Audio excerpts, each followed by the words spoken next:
right. Hi, Matthew. Hello, Matthew Kay. Patti. Hello, Welcome to Kay my little apartment in the Midwest. Egg. Thank you. Welcome to Nice. my scratchy strategic studio with Uh-oh. etchings. You Yeah. got me? Oh, I see. Oh, are those like big Post-it notes? Yeah, I only do big post-it notes. There's too many big ideas, so I need to unpack it all and see Yay. it. Good. That's what we're here to talk about today. Some big ideas about relationships. So, hi, everybody. I just want to welcome you all to this episode of Still Kicking with Matthew Patti. Matthew is coming to us from Australia. And Hmm. so we couldn't be in person as yet, but that is something that we want to talk about today. And we are here to talk about relationships. And I feel like I called in my description relationships the crucible because it feels like it's that, molten pot through which we are experiencing the red hot poker of 2020.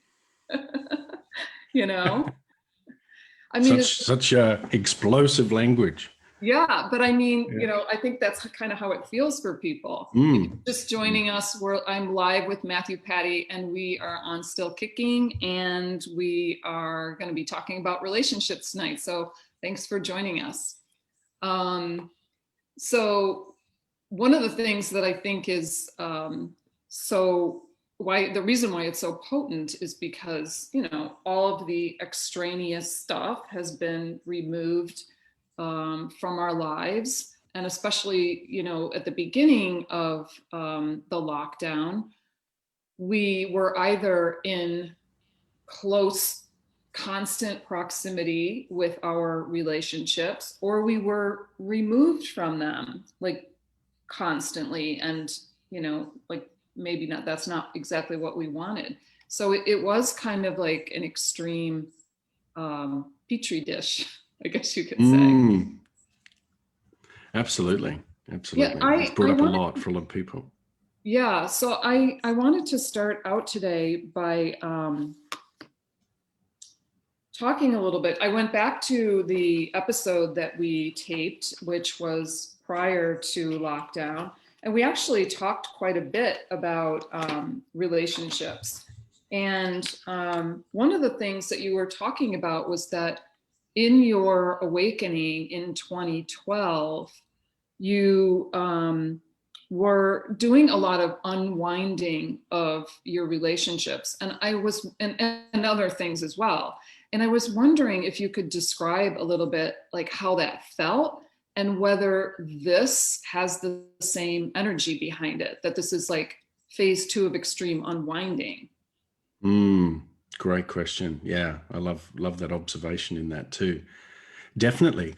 The unwinding for me back at the end of 2012 was really like a death. It was the death of the old self. Even though it doesn't happen in an instant, there's an onboarding or an on-ramping into this penultimate sort of experience. And we often feel like in the lead up to it, where, space-time and time-space collide and everything starts to collapse, and then from that moment is being reborn or rebirthed. There's all these little glimpses that we have along the way, and it feels at times constrictive, it feels very challenging, it feels uncertain, it feels like there's grief involved in that, because there's like a letting go. So we often think that the term grief assigned to an emotion is really the depth. But grief at the level of a state of being is actually, a very deep unwinding of chemistry and neurology within the body, and energetically within your personal field as well.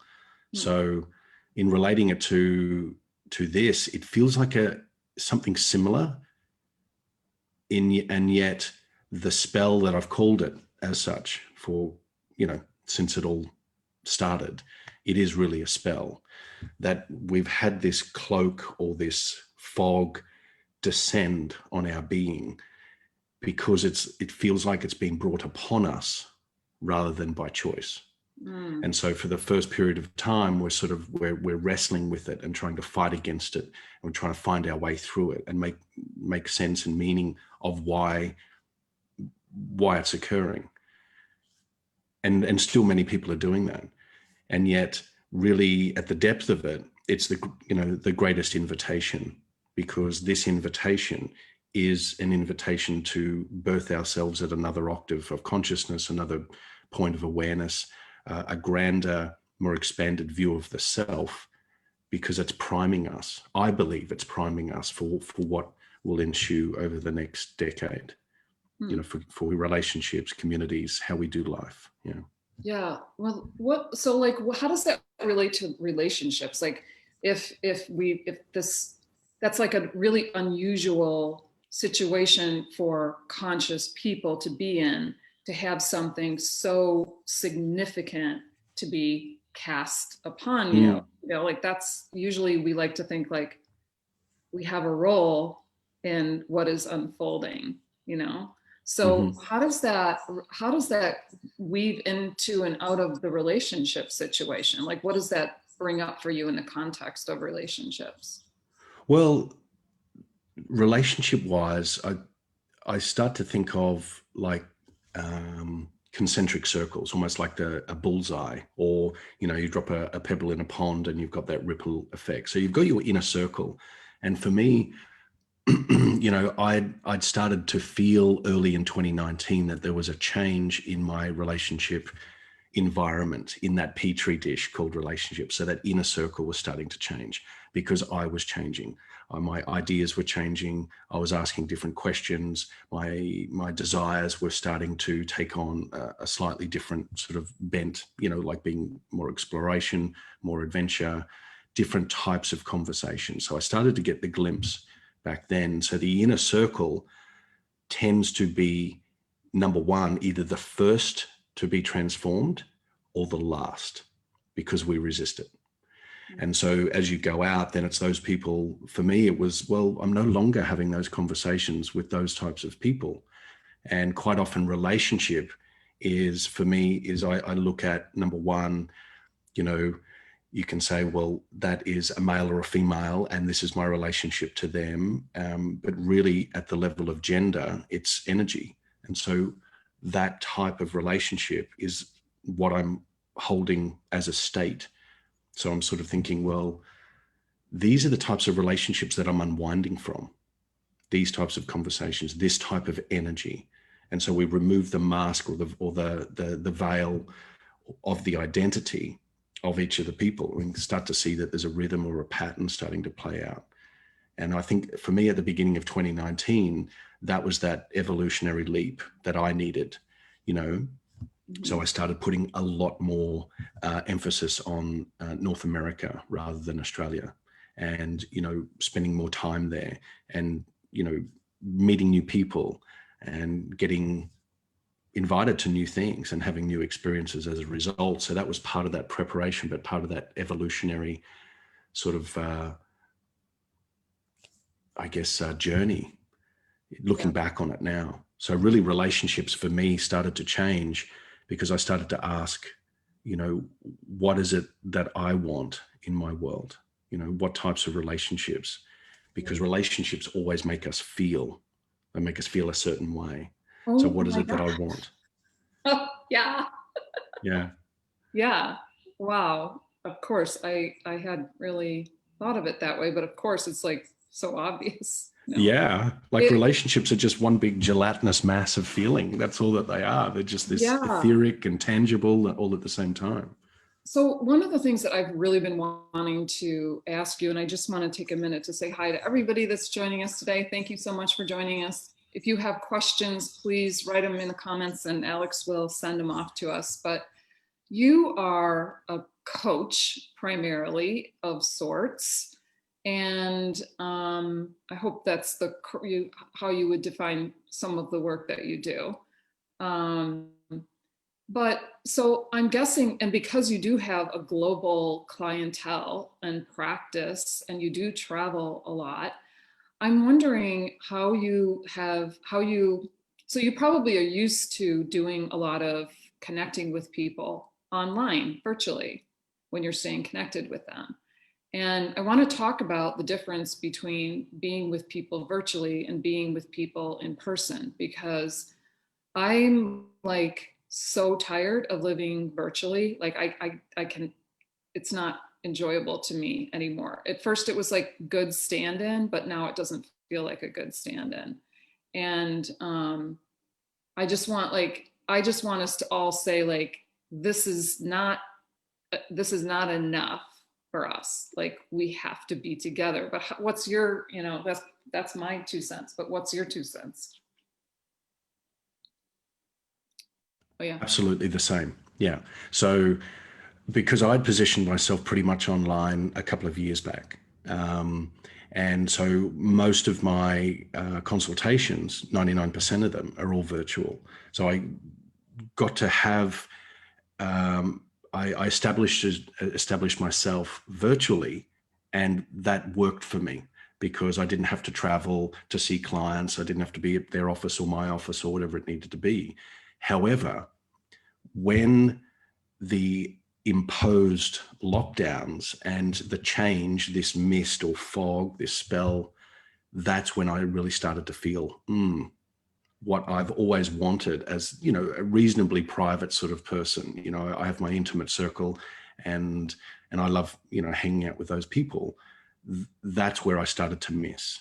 I started to miss that. Well, I've got my work zone and I've got my personal zone. And even though I can count most of my clients as great friends as well, because we have that type of relationship, there was that inner yearning in me that was thinking, am I actually allowed to do that? Am I allowed to touch someone else? Am I allowed to meet with someone else? Am I allowed to, because it wasn't my initial thought. It was pretty much the environment or the conversation that you would invariably find yourself in, people talking about and saying, you've got to have distance, you've got to do this, you've got to do that. You think, So that actually made me, I guess, contract a little bit more in as far as, I guess, choosing who I did want to spend time with, because I didn't want to run the same narrative and have this buffering and distortion of, can we do this? Can we not do this? Whatever it may be, whether it's just dinner or coffee or just going around to someone's place to have a chat, whatever it may be. Yeah. So it started to change it up a little bit. And I could feel the resistance in me that was thinking, don't get enrolled in this narrative. And I became more and more discerning of who I spent time with and what conversations I had. Yeah, I think that's what made being out in public so difficult is to see, people steering clear of each other in ways that was so obvious, that didn't occur before. Just walking down the street, people walking their dogs or getting out for a walk. That was Even like, eye contact. yeah, yes, and it feels like it's lingering. It's creating. I mean, it almost. I mean, I don't want to say it feels permanent, but it feels, that it's still there. It's still affecting us, and I don't. That doesn't feel good to me at all. No, yeah, totally. It is like a hangover, and from that perspective, there's this unconscious bias towards conformity. There's unconscious bias towards doing the right thing. There's unconscious bias to bypass judgment that we carry as part of our belief system. And so, you could look at someone and just smile, or you could just, be walking along the street, and proximity again. And I tested this many times. I'd walk up to a set of lights if I just went for a walk through the city or whatever it may be. And if I got what's too close and it's like the Goldilocks zone, and people literally took one step away or one step forward or one step back or whatever. And I went, interesting. So there's this contraction of their field because the field is being coded by fear. Yeah. You know. Do you wonder if that's gonna revert back or change, or what's gonna happen? Yeah, I do. And you know, we can sort of postulate and think, well, how can we live in this a CV normal world, which is the language that they're using? It's absurd. From my perspective, I'd rather be a little bit more maverick about it. Let's create the connection points for people that want the connection points. Yeah, I was thinking of that, like that, because I'm really interested and not concerned, but I want to make sure that I'm being respectful of where everybody is on the spectrum of being human right now, because everything is acceptable. And I was thinking, like, why could there not be, you know, I don't want to further divide us, but there could easily be grocery stores for people who feel comfortable and grocery stores for people who don't. And you could have a people like a contact airplane and a no contact airplane, or, you know, like, I don't want that to happen, but it certainly could evolve that way. I feel that's where it's going. I feel, you know, people in conscious community have spoken about, you know, the split between the 3D and the 5D Earth and all those sorts of things. And there's competing narratives around that, when in fact, that is a very likely scenario because of this post, you know, pandemic hangover. And it changes. So people, I feel, are going to be more, a lot more local and rather than regional. So they're going to do things in their local area. They're going to hang with the same types of people. So they're going to be, I guess, their footprint is going to reduce so that they know what they know and they can control their environment consciously or unconsciously. I also feel that there is, you know, there is a growing movement that will start, if it has already, but it will become more evident, where others will want to gather. They will want to gather, and there won't be the contracts and the strings attached and all these sorts of things, but it'll be, well, let's show up in our humanness and let's show up in the light of the awareness and the tone of the conversations and the connections that we want to have. I think by nature, we are going to be drawn to that. Yeah. I've been in the process of editing my book, and I wrote back in, came across this passage where I referred to it was a chapter on touch. And I referred to it being the 7th day of lockdown and how I was experiencing people missing human touch already. That was 7 days in. Yeah. So I mean, so let's get personal for a moment here. If we Let's can. do it. Since it's all about feelings, we can talk about it. Feel the feels. So tell me about how your experience affected your relationships or your feelings about relationships. Yeah. It at the beginning, there was like a denial. It felt like, is this really happening? You know, do we need to pay attention or not? So the denial then brought a bit of conflict, inner conflict. And then from that perspective, I was thinking, okay, it really started to polarize. Who do I feel comfortable energetically around and who do I not? You know, and human touch is vitally important. So again, the inner circle became even more contracted. And so you're sort of thinking, well, now I really have a nucleus, but am I getting topped up? And so that's where, you know, like taking that road trip for me was about moving my energy. Because, you know, The sister or the brother of touch is proximity. So some people just want to be in a cafe because there's other people around. They don't need to go and hug or rub shoulders or hold hands with everyone in the cafe, but it's proximity. And so for me, it was, I cannot stay in my ivory tower. I need to move. I need to shift my energy, and I need to bring new information into my field.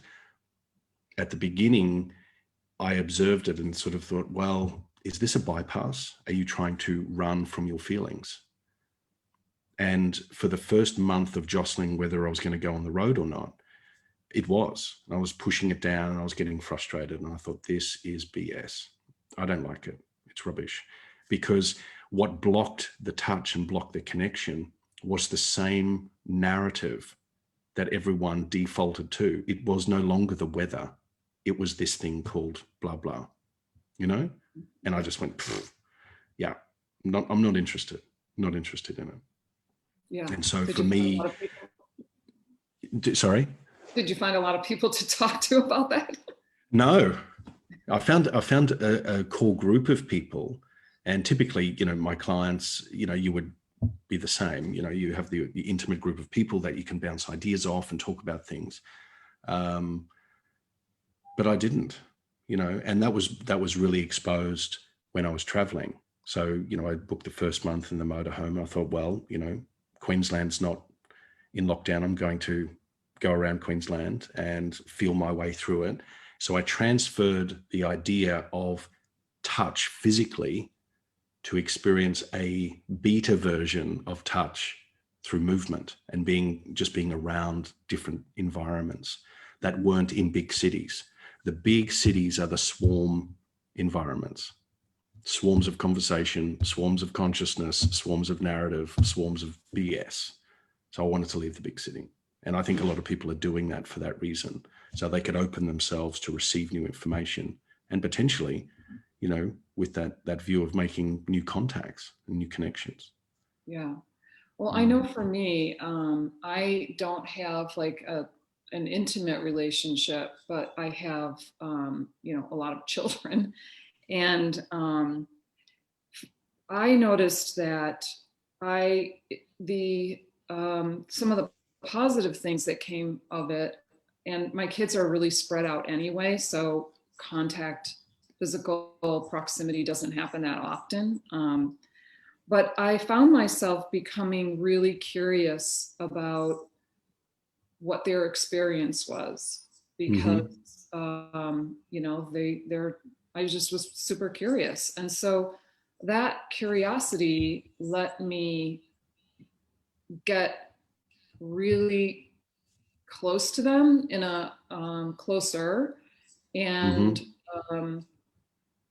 it was kind of like a way to understand where they are in the world, you know, where their consciousness is and what sorts of things they are worried about, and, you know, like on a deeper level, which I really appreciated. It was, you know, and that's true also of friends. Like there weren't a lot of frivolous conversations suddenly. It all had a depth to it that I really appreciated, although it was kind of an intense experience. I appreciated the tunnels that were dug and have remained as a result.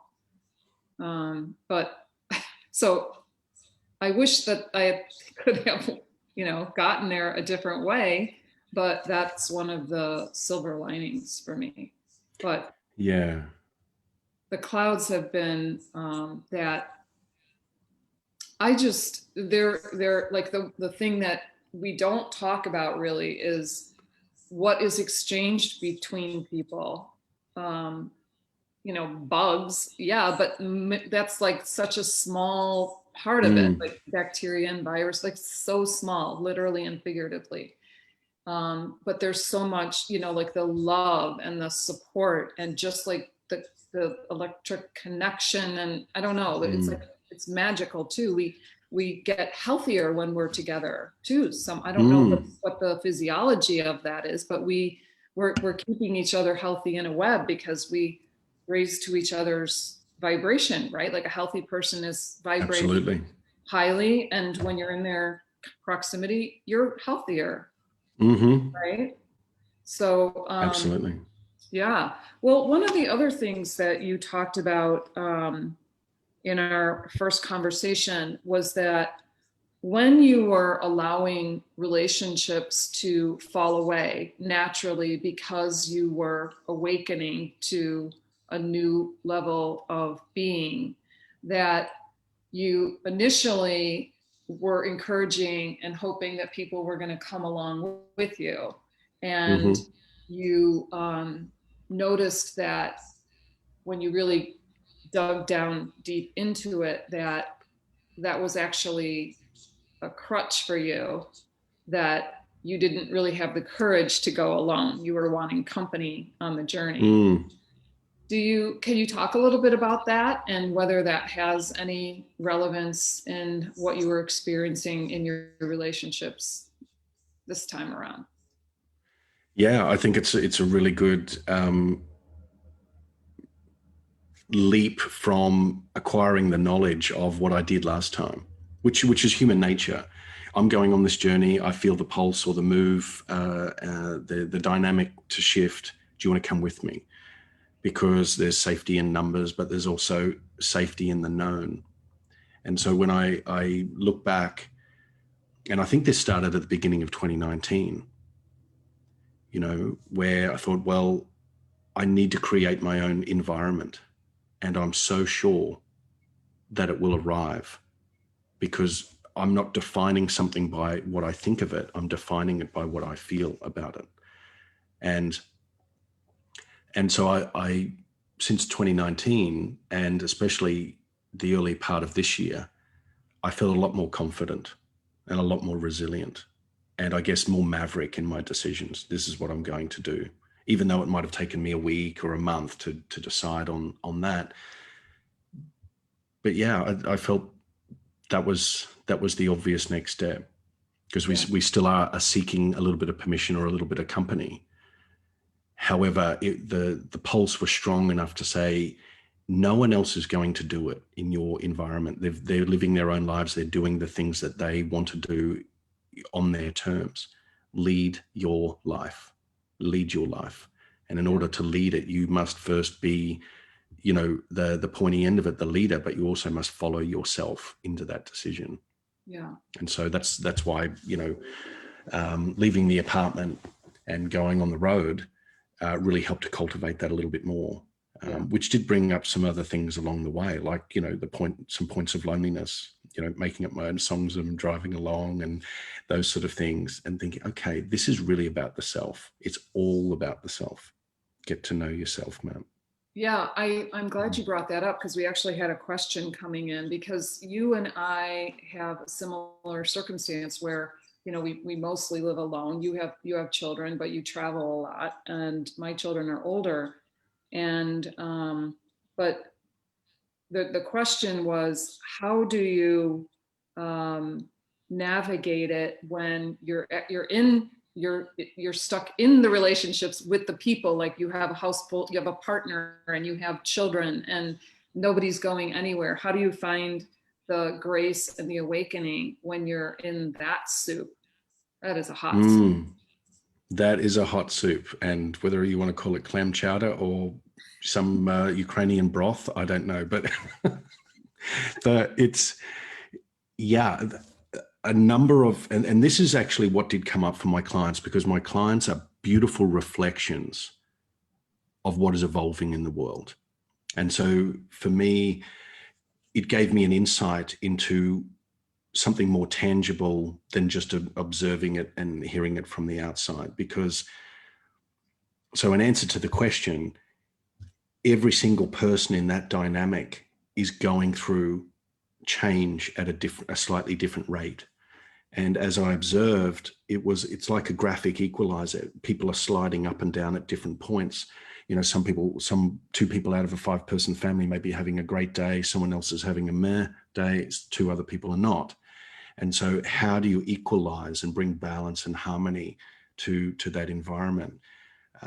One conversation I did have in particular was to encourage that person to enroll all members of their family in a sit down and not have it as, okay, this is where we're going to read the laws of the land, or I want you to go deep and to, you know, sit on the psychology couch, the chaise lounge, and just purge all the skeletons that are coming up. Is really about connection through games, connection through, you know, through plunging just a little bit of extra depth, because I think this is one of the gifts that this era has provided us, is we are all seeking depth, and it has exposed the lack of depth in our lives that we have been living up to that point, because there's so much noise and so much distraction. If I don't want to be in the environment with these people, I leave. I go to work, I go to the shops, I go out with my friends, I get stuck into video games, whatever it is. Yeah. So from that environment, it was to really understand that every single person in that dynamic in the household is going through a different wavelength of experience, and to encourage the sharing of that, where everyone is observing and holding space rather than the judgment of, well, why are you feeling that on this particular day? We know when you look at what is right now, it's a byproduct and a direct result of everything that you had done previously. So what is vibrating in your reality right now is the sum total of your thoughts, actions, and feelings in the past up to this point. So if someone's had a very, let's say, an emotionally shallow existence, and they've filled it with lots of noise and lots of jargon and distraction, this is bringing into a pressure cooker environment where every single person is being faced, or comes to face with their own shadow, their own worst fear, which is, I need to deal with this stuff. Yeah. You know, Yeah. and so dealing with it, bringing the shadow to the surface is not easy. It's easier for the self, but when you have others at maybe different levels of consciousness or different ages, and with running slightly different patterns and agendas, it can be very challenging. So first and foremost is to come to the self. You must fill your cup, and fill your cup with a routine or a ritual on a daily basis that does nurture the self, whether it's a bath or time out to meditate, or, you know, 5 laps around the backyard, or, you know, whatever it's going to be in those really tight lockdown environments. Yeah. Yeah. Yeah. I just want to, you know, kind of like express my, my support and my love for all the moms out there who are in these really intense situations, who've, you know, had to give up their jobs in some cases to stay home with the kids, certainly their freedom, any, you know, little bits of freedom that they might have had before, you know, gone. And it's just like, oh, I just want to acknowledge the intensity of that situation. And I think that the tendency for all of us, but they have it worse. I'm convinced they have it pretty much worse than anybody. But the tendency is to, like, I find myself doing this, is like, okay, this is not going to, it's not always going to be like this. This is a temporary state. And so the temptation is to just sort of check out of the situation, because you know it's going to change, and so you're already living in the state that's, you know, is coming your way, and so you're not getting out of it what you might get out of it. And I wrote this in the foreword of my book, that life does not come with an instruction manual. It is the instruction manual. So for some reason, Mom, you have been put in this situation, this pressure cooker situation, in order to see things that you wouldn't have been able to see otherwise, and learn things that you wouldn't have been able to see. But I think some like really practical advice like that sitting around is really good. And what came to mind, I have no idea if this would work, but I think that one of the things that's hard is that, you know, the expression of anger and, you know, like, I wanted to talk about this later, but like how you feel about what life is handing you right now. Because we don't often talk about our relationship with life.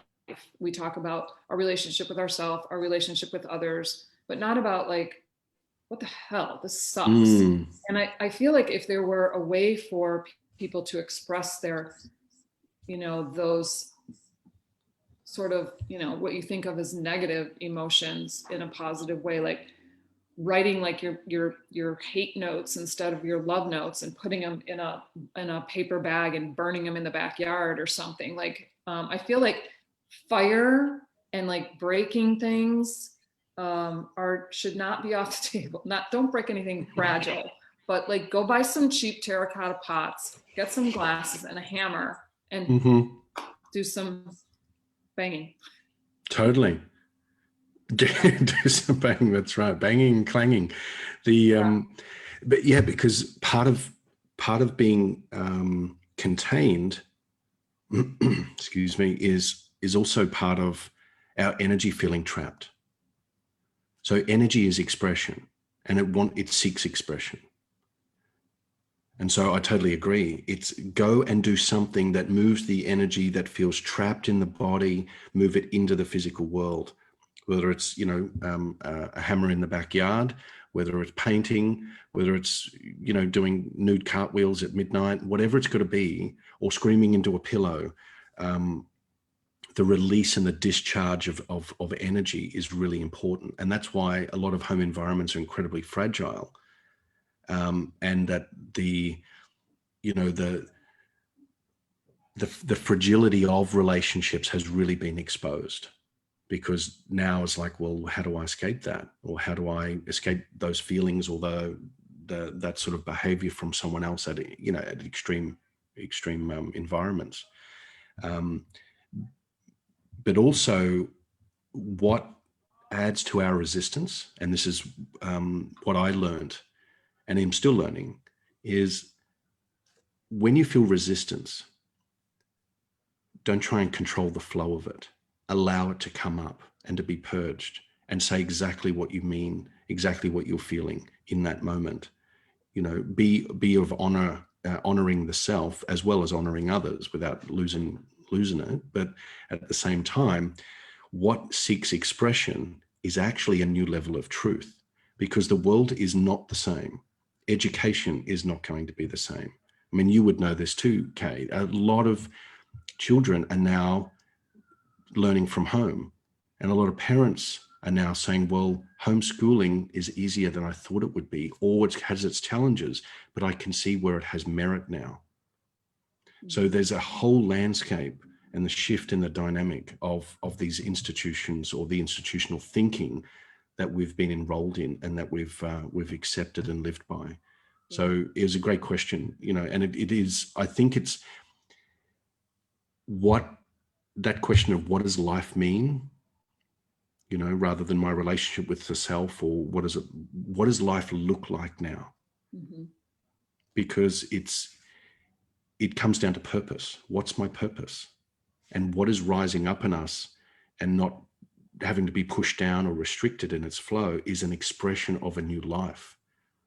How do we want it to live? Like, if we took out judgment and we just observed what we've always felt a nudge towards, maybe it's living on the land, maybe it's moving out of big cities, maybe it's homeschooling, maybe it's earning less and spending less, but having more quality, a greater quality of life through the enrichment of my environment and the people that I get to choose who I like, who are in that environment, rather than going to work and not necessarily liking the people that we work with, or being on the tube in London or whatever it's going to be, and crammed in like sardines. So this spell is occulting or occluding people's the potential that exists for every person. And that's where bravery is required. It's saying there is instinct here coming up in you, and there is knowingness. Follow the breadcrumbs back. What has been nudging you, not just in the last week or 6 months, but for the last 5, 10 years, even more, and follow that, because that is the chrysalis of your new life. Yeah. That's where joy is and balance is going to be found and restored. Yeah, and I think like the discomfort that comes from being in an intimate relationship for a long period of time, like this is like, it's like an extreme situation because you're not going out of the house. But if you like drew it out, it would be like a 30-year marriage, where you get to be like, how do we go deeper when we've already, been together this long? Like Mm, it's like really hard, like mm. you kind of feel like it's too much to push past the resistance to that. Yeah. But I want And, to, and and again, this is this invitation. A lot of marriages or relationships will evolve. A lot will devolve first. And evolution doesn't necessarily mean that they separate or the divorce, in our cases, but um, there is this squeeze of the pumpkin seed to evolve that every person has access to and is inbuilt in our coding to evolve. Um, even in your home, actually having each room as a theme from an entertainment perspective, but from a state perspective. So you can reorganize. If you're spending so much time at home, when I walk into this room, this is how I want to feel. This is my, you think about the olden days, you got the drawing room and the dining room, and you've got all these sorts of things. They were themed in a certain way because of what occurred in that room. So, just food Mhm. for thought. Yeah, yeah. I think that the one of the positive things also that has occurred is like the tending to the home and the tending to the self, because your world has shrunk down to your Mm-hmm. house. And I noticed for me that I wanted to tend my spaces with more care and to keep things, you know, feeling nicer. No, I'm not like throwing stuff around and, clothes on the floor and whatnot. Because I wanted to be, if I was going to be there, I wanted to feel nice, And I know a lot of Yeah. people have taken to, getting projects done around the house and Mm-hmm. painting and tending the garden and stuff like that. And I think that's been a really important part of it. Mm. Well, yeah, because it's actually shown us what is meaningful. Yeah. Yeah. This is what it's showing us. What is really meaningful to Yeah. us. So, what has surprised you about your relationship with yourself?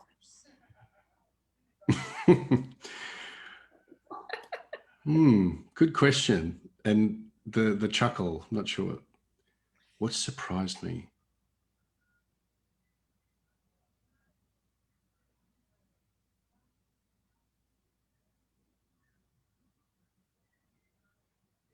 It's the resilience for change. Building resilience and being able to literally, like I use the example of being in a motorhome. Anytime I was doing a call with a new person, they'd be saying, "Are you in an airplane right now?" And I'd just joke and say, "Yes, I'm over Alaska right now, or I'm over Antarctica or whatever." They go, "Really?" I said, "No, but you can be there in your mind." But traveling from one small country town to the next, they all had a different feeling. But what was the constant? It was me. And I think what surprised me is that I chose to do a second month on the road because I listened to myself without delay. I didn't sit and procrastinate.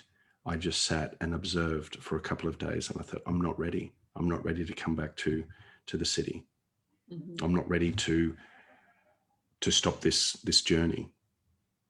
And I Yeah. think that was but in saying that, I was also knew when I was ready. So that's taking that action and knowing that it pays off, and it pays off in so many different ways. Yeah. Mm. Um, I, I, what surprised me was the range of experiences I had all by myself. Like I'm usually a fairly self-observant person, but this like took it to a new level. And Mm-hmm. I had an early moment of a real fear and desperation when my daughter was in London and couldn't really get home easily, and she was sick, and she wasn't going to be able to go back to her university, and trying to get her home and all of that just was like super stressful and worrisome. Mm. So I had like a little bit of fear in the beginning, and I also was sick too. I was sick as well. Mm-hmm. And so I had like a little bit of fear in the beginning, and then just like everything. I have felt everything. Mm-hmm. What I'm feeling now is it's almost like I have, I don't want to say it's like a hopelessness, but I'm like really stuck in the moment of really sort of like taking my hands off the wheel. Not, I really don't know what to do. I'm just like, Mm-hmm. you know, kind of not in the life and not out of the life. And we talked about this a little bit earlier, and that has been, there's been a lot of things that have surprised me about myself, because I'm sort of like Mm. a purpose driven person, but like when all you have is purpose and no people, it's like Mm. it becomes Yep. a rather empty purpose. Yeah, it's very ethereal. Yeah, I can relate. So instead of, that super optimism of what I learned, the deep plunge for me is, um, yeah, I guess the same. There was a little bit of feeling so restricted and under the spell that I surprised myself. I said, Matt, you, of all the things you have done and that you can observe of the self, you are thick in this fog, And at that moment, I I thought, wow, this is just sit with it, sit and observe the fog, because it's it was, yeah, it felt debilitating. It felt very restrictive. It felt like, wow, how are we going to get out of this? Like, what's going to change? Yeah. And so, Yeah. I seldom have negative thinking, but when I do, but that started to arise. I started to think, wow, that's going to stop me from doing so many things. So I started to cap my potential, cap my imagination, cap my plans, cap my decision-making process, cap myself, the empowerment of myself, my ability to take stock and own my own decisions. I thought, you little shit, you're giving your energy away. You're giving your power away. Yeah. So, you know, but it did. I did feel quite flat for a couple Yeah. of weeks. Mm. Yeah. And I guess it kind of relates to what I was saying earlier about like my relationship with life itself. It's kind of like this isn't really the life that I want, like I don't like Mm. this. And Mm. so I have like I'm not in the flow. I'm very much in resistance to the way things are right now. I don't like it at all. And I think about like and I think about like young people, like people who are young and single, and how in the world is that working? Because it feels Mm. like like life is just on hold for those people. I want to take a minute to Yeah. just welcome everybody who's joining us. So we've got Yes. Atsy and Sherry and Sarah and Tara and Curtis and Tammy. Welcome everybody. If you guys want to Welcome. talk about any specific areas of relationships, or if you have questions, just let us know. Um, let's see. One of the things that you said in your interview was that when you are stepping onto the path, one of the ways to this, I feel like it's kind of relevant, to keep it from becoming just a random path, lean more into yourself. And I would say like for those moms who, and it's not just moms, I mean, everybody's dealing with the difficulty of it.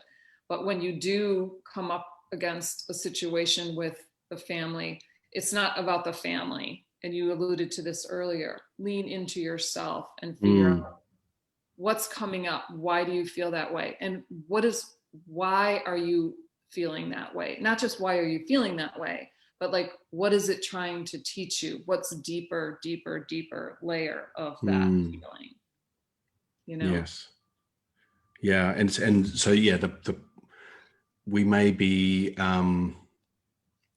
whether it's deterministic or fatalistic, and sort of think, well, This is the yellow brick road I can see before me because I have this many kids, I have this partner, or I have no kids and no partner, or whatever it is, this type of job, this type of income, all these aspects that have defined me and that I've allowed to define me. And I can see this yellow brick road ahead of me, that's what I was walking and treading the path consciously and unconsciously and giving myself to it, because that's life. That's just what I was doing. Now there's big boulders in the road, or whatever metaphor you want to use.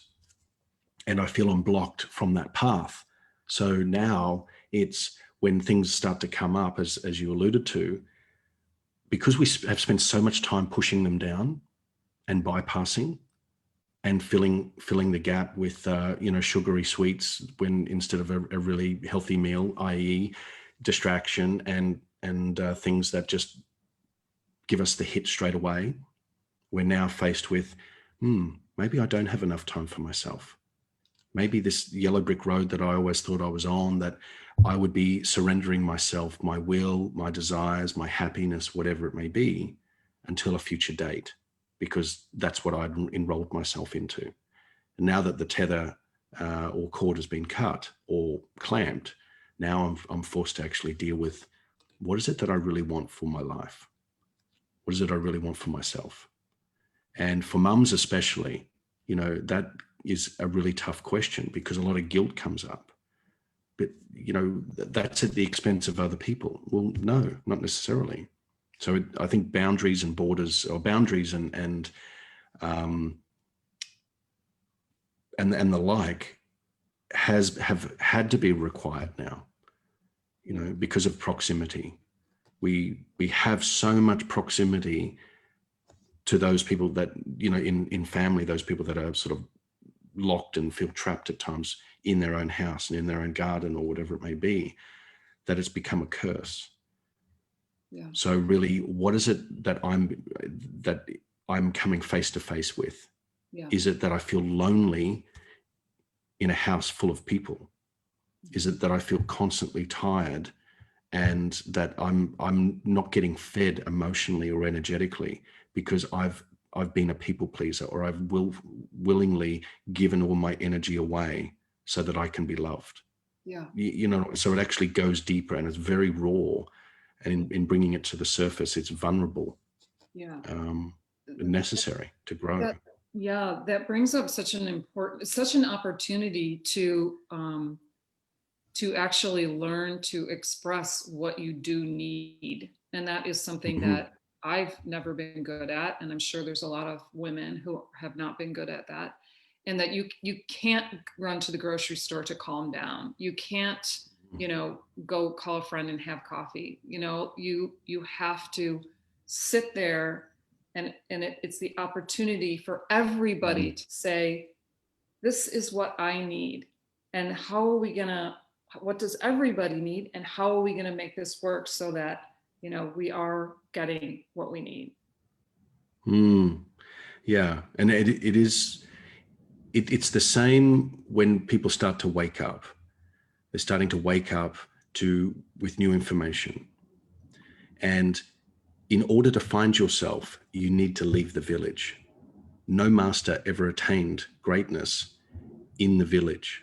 They left the village. They left the known. And so because you can't leave the house, you can't literally leave your physical village. You must leave the identity of the old self and the environment in which you are, to go out and explore. And you think, gosh, I'm doing it inside of myself. I'm doing it through my thoughts and awakening new aspects of me. Yeah.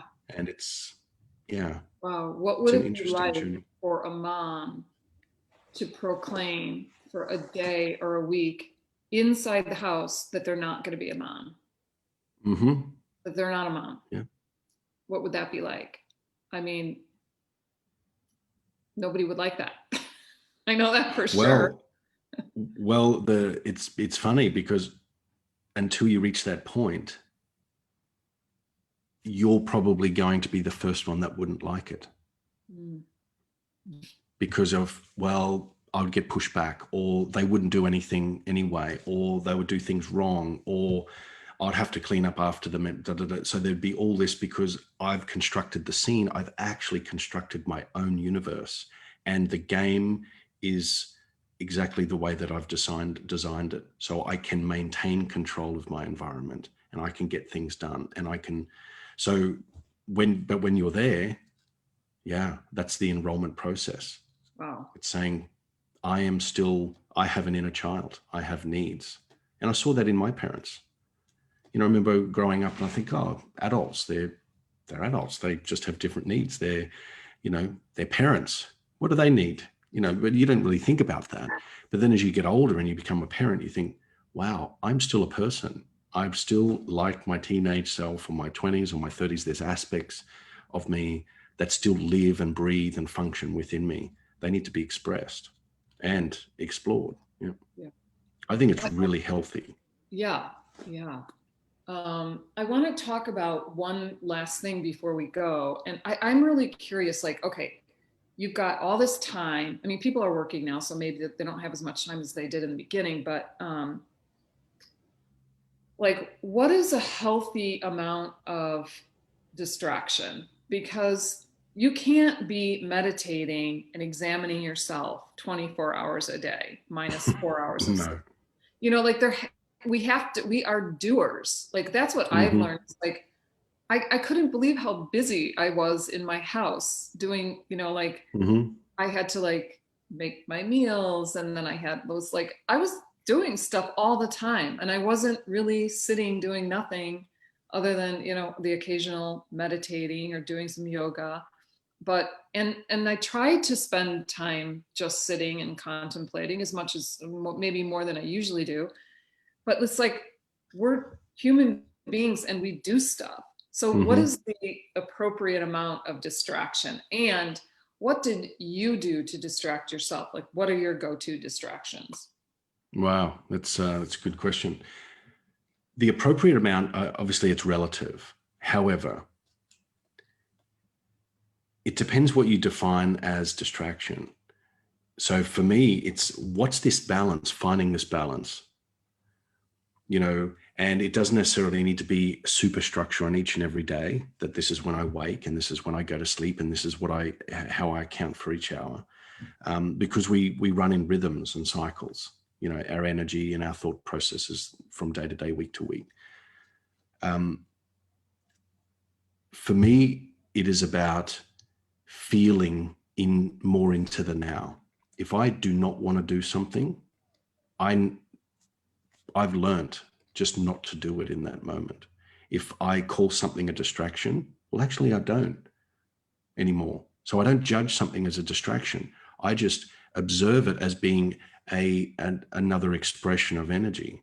So whether it is something mundane, like going and cooking, or getting something to eat, whether it's watching a movie, whether it's going for a walk, or whether it's just being still or reading, having a conversation. So variety is going to provide you with more sustenance. Yeah. Yeah. What I think the key is that if you're doing it consciously, then it's not a distraction. Mm, So you yeah. can be doing your macrame or your wood shop stuff, or writing Mm-hmm. a letter, or whatever it may be, cooking, or even watching a movie. If you Mm-hmm. say, like, this is the time that I am allotting to watching a movie so that I'm Mm-hmm. entertained, Mm-hmm. moving into it consciously. I guess that would be it. Conversely, if you're doing it to check out because you Or don't, avoid. Yeah. or avoid, then it's an unconscious distraction and would therefore be characterized as a distraction. Yeah. Yeah. Good. Yeah. I like that. I like it. It pretty much is, because everything's a choice. But if I'm trying to bypass or escape my feelings or run away, or people talk about procrastination. I need to get things done. Procrastination has nothing to do with not wanting the end. It's that somehow you don't feel aligned with it because you're not being fed by it. So yeah, I love that. Being conscious of your decisions and not judging them, you know. Yeah. Like, we're going to do a puzzle. It's going to be awesome. Somebody was, Absolutely. I think one of my friends was telling me about he was describing like puzzle, the doing of a puzzle as like a constant dopamine shot.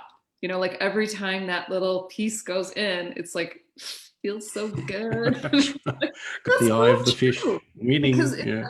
it's not about the picture. Like nobody cares about the picture. You could just look at the box, you know, like there's Yeah. something else happening there with that puzzle. I thought that was so funny. It's Yeah. true. Because we are expression filled beings. We seek to express our energy. That's why we have a body. That's why we live in this dimension. But yeah, movement of energy is important because we're always creating. So what is it you want to create? Yeah. More of the same or not? Yeah. Moment by moment. Yeah.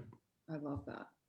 Well, that seems like a good time. We're about at an hour now. So I just want to thank everybody who joined us today. And I want to thank you, Matthew, for still kicking and sharing your still kicking with us. Still kicking for sure. It's really good to see you. And hopefully we will see you in the States soon. If you want to pop onto the thread after we're done here and just let everybody know where to find you and all of that, I think that would be awesome. Fantastic. Thanks, Kay. You always ask great questions. I love the depth that you plunge. It's really good. Oh, thank you. And Refreshing. thanks everybody for joining us. Thank you. Later. See ya.